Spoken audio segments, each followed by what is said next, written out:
Russia, NATO, America, Greenland এই চারটা শব্দ এখন একসাথে উচ্চারণ মানে উত্তরের বরফের নিচে জমে থাকা যুদ্ধের আগুন। গ্রিনল্যান্ডকে ঘিরে এখন যে উত্তেজনা তৈরি হয়েছে এটা কোনো দূরের বরফে ঢাকা দ্বীপ নিয়ে সাধারণ কূটনৈতিক বিতর্ক নয়। এটা হচ্ছে আর্কটিকের বুকে বসে থাকা এমন এক ভূ রাজনৈতিক ফিউজ যেটা ভুলভাবে জ্বলে উঠলে পুরো উত্তর গোলার্ধের নিরাপত্তা হিসেব মুহূর্তেই পাল্টে যেতে পারে। গত ২৪ ঘণ্টায় পরিস্থিতি আরও টানটান হয়েছে, কারণ এখানে শুধু সেনা মোতায়েন বা কূটনৈতিক বিবৃতি নয়, এটা আসলে কে আর্কটিক নিয়ন্ত্রণ করবে সেই প্রশ্নের উপর দাঁড়িয়ে থাকা এক ভয়ঙ্কর শক্তির সংঘর্ষ। গ্রিনল্যান্ডকে কেন্দ্র করে যে চাপ তৈরি হয়েছে সেটা এখন আর আলোচনার টেবিলে সীমাবদ্ধ নেই। এটা চলে গেছে মাঠের বাস্তবতায়, যেখানে প্রতিটি বিমান ওঠানামা, প্রতিটি রাডার স্ক্যান, প্রতিটি নৌটহল সবই এক একটা সংকেত। গ্রিনল্যান্ডে ইউরোপীয় সেনাদের উপস্থিতি আরও প্রকাশ্য হয়েছে। ডেনমার্কের নেতৃত্বে একদল ইউরোপীয় সামরিক সদস্য সেখানে পৌঁছেছে এবং এটা শুধু প্রতীকী নয়, এটা রাজনৈতিকভাবে একটি স্পষ্ট বার্তা। বার্তাটা হলো গ্রিনল্যান্ড ডেনমার্কের এবং ইউরোপ এটাকে একা ফেলে দেবে না। এখানে গুরুত্বপূর্ণ বিষয় হলো এই মোতায়েন ন্যাটোর ব্যানারে নয়, বরং আলাদা কাঠামোতে। মানে ইউরোপ বুঝিয়ে দিচ্ছে তারা শুধু আমেরিকার ছায়ায় থাকবে না, প্রয়োজনে নিজেরাও আলাদা হয়ে মাঠে দাঁড়াবে। এই জায়গাতেই ন্যাটোর ভিতরের ফাটল স্পষ্ট হয়, কারণ ন্যাটো একদিকে ঐক্যের কথা বলে, অন্যদিকে সদস্য দেশগুলোর মধ্যে স্বার্থের সংঘর্ষ বাড়াচ্ছে। ওয়াশিংটনের অবস্থান আরও শক্ত হয়েছে। আমেরিকা গ্রিনল্যান্ডকে শুধু স্ট্র্যাটেজিক বলেই থেমে নেই, তারা এটাকে যুক্ত করেছে তাদের ভবিষ্যৎ আকাশ প্রতিরক্ষা ও মিসাইল ডিফেন্স পরিকল্পনার সাথে। মানে গ্রিনল্যান্ড এখন আমেরিকার চোখে শুধু একটা দ্বীপ নয়, এটা উত্তর দিকের ঢাল। এই ঢাল নিয়ন্ত্রণে থাকলে আর্কটিক আকাশপথ, সাবমেরিন রুট এবং পারমাণবিক সতর্কতার সময় সবকিছুতে সুবিধা পাওয়া যায়। আমেরিকার কৌশলগত হিসেব খুব সোজা, গ্রিনল্যান্ড যদি তাদের নিয়ন্ত্রণে থাকে তাহলে উত্তর গোলার্ধে তারা আগেভাগেই প্রতিপক্ষকে ডিটেক্ট করতে পারবে এবং প্রয়োজনে দ্রুত প্রতিক্রিয়া দিতে পারবে।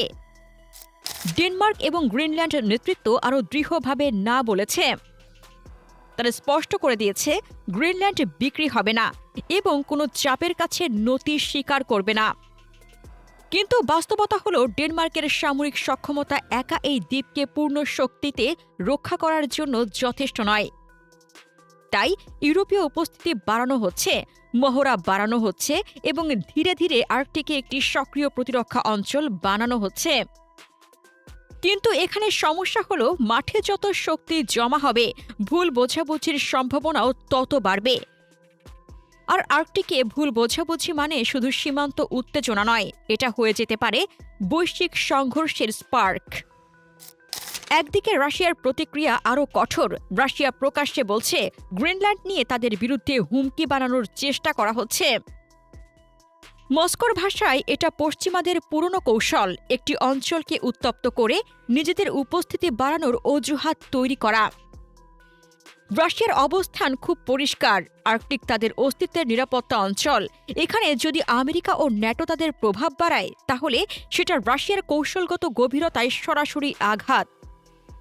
আর এই কারণে রাশিয়া আর্কটিকে শুধু কথা বলছে না, তারা প্রস্তুতিও নিচ্ছে। সাবমেরিন প্যাট্রোল, আর্কটিক ঘাঁটি, রাডার নেটওয়ার্ক সবই তাদের ডিফেন্স ডকট্রিনের অংশ। ন্যাটোর ভেতরের চাপ এই ইস্যু ন্যাটোর জন্য একটি লয়ালিটি টেস্ট। কারণ একদিকে ডেনমার্ক ন্যাটোর সদস্য, অন্যদিকে আমেরিকা ও ন্যাটোর নেতৃত্ব।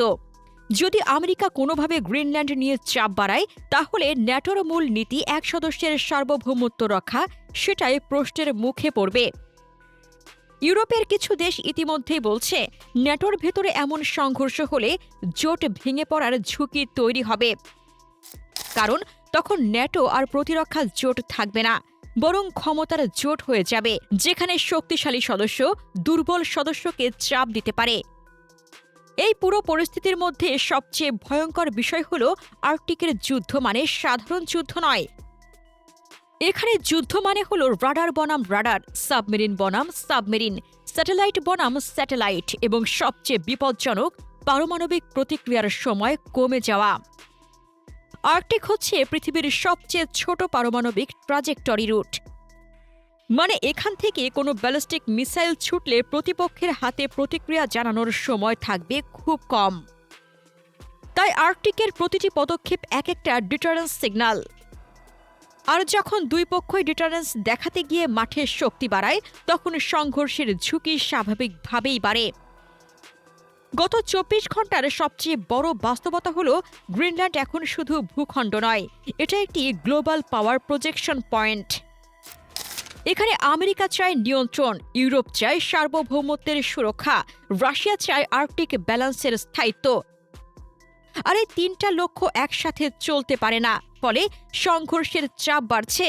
কিন্তু যুদ্ধ কি আসবে?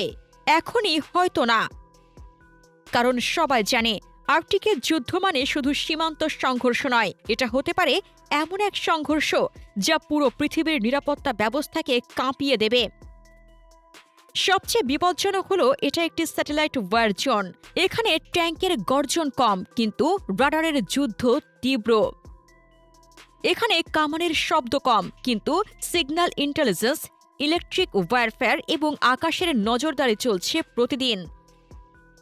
এক পক্ষ আরেক পক্ষকে দেখছে, মাপছে এবং প্রতিটি পদক্ষেপের জবাব প্রস্তুত রাখছে।